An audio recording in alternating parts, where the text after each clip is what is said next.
Hey guys, just doing some duct work in the house.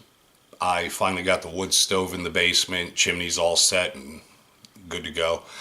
So what I'm doing is using some 4-inch duct to run the heat to the rooms that I want it in. These split duct pipes, split lock pipes, whatever you want to call them. These are actually a little bit harder because this is 4-inch. 6s and the 8s are quite a bit easier. But I just wanted to show you how I do this.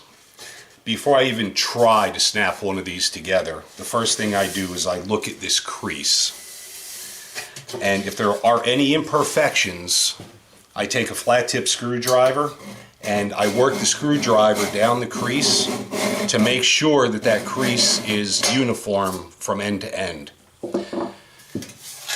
On the lip, it's not uncommon to get this part here that has a bend or a ding or whatever in it, and that really makes it difficult. So if that's the case, this one's actually pretty clean, but this is like the 30th one I've put together. What I do is I have this pair of needle nose that are kind of wide and they close really nice. So if there was a problem, I would just use this to straighten it back out, you know, as necessary. But once I'm sure that all that's good to go,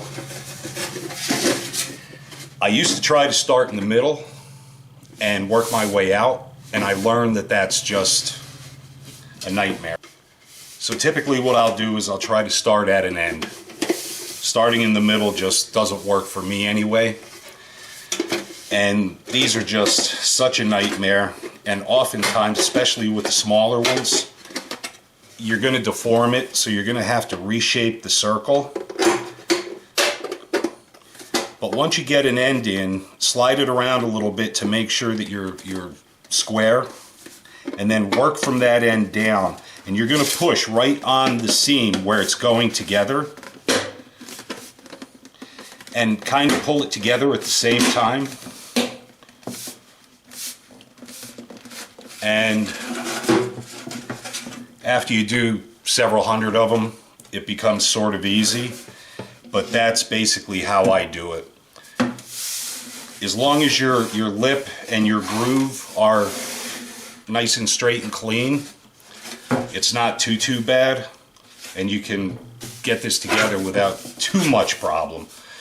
And the more you do, the faster you get at it and the easier it is. So I just wanted to show this because I was having a real issue. This is the first time I've used this on this project, and I was having a real issue snapping this together. I was bending it, deforming it because I was starting from the middle.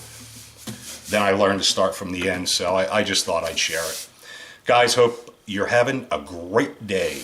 Stay warm and we'll talk soon. Take care.